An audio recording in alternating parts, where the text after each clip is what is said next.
preseason scouting, how they're doing their hunting in the field, how they're using it to understand, if you're in an area where you only see bucks bedding on a particular hill towards the end of the season, use the LiDAR layer, look at the slope angle. What are the paths that are going through there? What's the high resolution LiDAR telling you with benches and with sun exposure? What is the historical wind? Why are they choosing that bedding?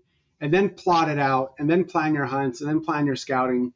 So it's more of a, all-inclusive. Like, don't just think about one phase of the hunt. Think about every phase of the hunt whenever you're doing your planning and putting all of this together.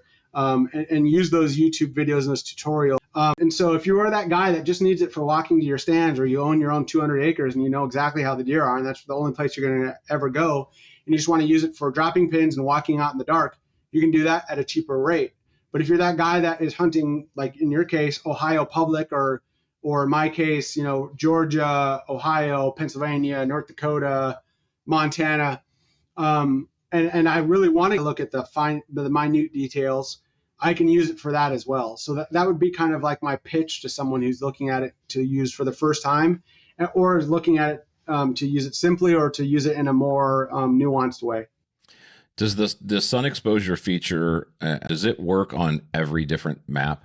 So if you switch over to LiDAR or whatever, it doesn't matter? You can still use the sun exposure feature? Yeah, you can use that on every layer. And then secondly to that, I would encourage people, and we'll be releasing stuff on this, but you can also do a side-by-side. So in the bottom, there's like a block, a 3D block, and then side-by-side. So I'd go side-by-side with like aerial footage, LiDAR footage, and I would get as many of those things up at the same time as you can to inform all of the variables that you're trying to incorporate as you're trying to nail down exactly where these deer might be.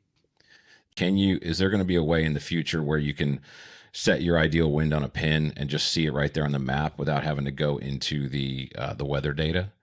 Yeah, there's two things, right? I'll do right now, wherever you place your crosshairs on your map, you're looking, you're going to have a compass in the bottom left-hand corner. That compass has a blue dial behind it. Yeah. That blue dial is showing you the wind direction for wherever that is.